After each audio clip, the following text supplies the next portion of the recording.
Hello and welcome. I'm Maria Ressa. This is your 6 p.m. wrap.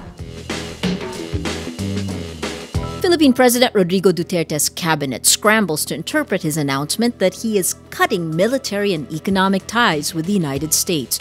Duterte announced this Thursday, October 20th, during his state visit to China. Socioeconomic Planning Secretary Ernesto Pernia says Duterte wasn't, in his words, super accurate when he used the word separation.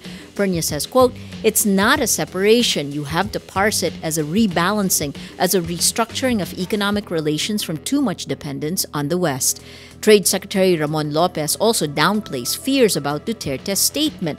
Lopez says, quote, "Realistically, you can't stop transactions. We have many investments with us from the U.S. We export, we import." He adds, quote, "Our reading of this is that there will be just a lessening of too much dependence on one side. It's true we are too dependent and close. What's being said now is really balancing this friendship and partnership." Communications Assistant Secretary Marie Banaag cautions the public. Banaag says, quote, "We should not make any interpretations yet and it can wait. Let's not make any guesses about it because once the paper is in, I don't think there's a need for us to guess." In an interview earlier with Rappler, outgoing U.S. Ambassador to the Philippines Philip Goldberg said the Philippines' pivot to China should not be at the expense of a longtime friend. It's a good thing that the Philippines is having a better relationship with China, if that's how it turns out. But it shouldn't be at the expense of a longtime friend and ally in the United States. Goldberg admits Duterte's pronouncements cause concern back home. The rhetoric that we've heard is something that causes a bit of head scratching and, quite frankly, a bit of concern in Washington, because we don't necessarily think this is something that is consistent with a friend and ally. A whole level of betrayal. That's how Senator Leila de Lima describes President Rodrigo Duterte's announcement of the Philippines split from the United States. De Lima, the president's fiercest critic, slams Duterte for announcing his, quote, "horrible foreign policy in front of foreigners instead of his countrymen."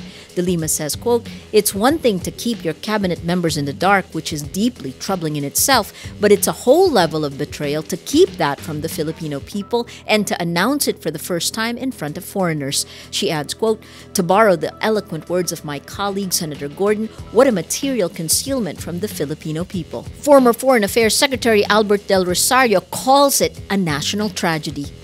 Del Rosario says, quote, "What is unfolding before us must be considered a national tragedy which does not need to happen. It is our hope that this most unfortunate declaration will be corrected."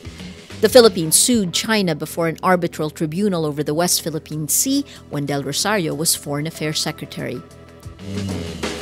President Rodrigo Duterte and the business delegation that accompanied him to China may be bringing home around $24 billion worth of deals. Trade Secretary Ramon Lopez says, quote, "Based on the numbers we're putting together now in terms of investments, credit facilities opened $24 billion. Of the $24 billion, $15 billion accounts for company-to-company deals, while $9 billion are loans from credit facilities. The deals are expected to generate 2 million jobs." Manila and Beijing agreed to come up with confidence-building measures and to practice self-restraint over the disputed West Philippine Sea or South China Sea. This comes after the bilateral meeting between Philippine President Rodrigo Duterte and Chinese President Xi Jinping Thursday, October 20th.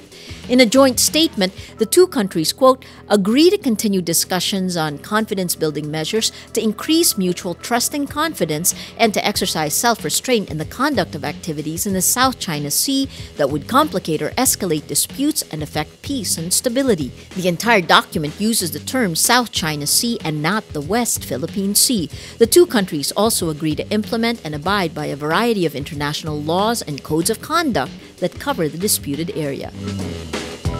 President Rodrigo Duterte wants to reopen the probe into the Mamasapano massacre. Duterte says, quote, "Not really to prosecute people, but just to know what happened, who got the 5 million, whether the tip of the finger of Marwan was gotten by the Special Forces of the United States, or was it really brought to the forensic division there in Krame." The president's referring to the reward offered for terrorists Zulkifli Abdir or Marwan. Duterte says he only wants Filipinos to know the truth about the massacre, an incident that derailed the passage of the Bangsamoro Basic Law. He says, quote, "These are the lies that are imposed upon the people, which is not good. Let us go for the truth." Republican White House nominee Donald Trump is booed at a charity event in New York, fresh off a bruising final debate. Trump and Democratic counterpart Hillary Clinton take part in what was supposed to be a friendly roast. The bitterness of the campaign is soon on display, with Trump calling Clinton corrupt. While he was being booed, Trump says, quote, "Here she is in public pretending not to hate Catholics." Trump adds, as Cardinal Timothy Dolan of New York looked on, "I don't know who they're angry at, Hillary, you or I." Speaking at another fundraiser in Ohio, Trump said he would only accept the election result if he wins.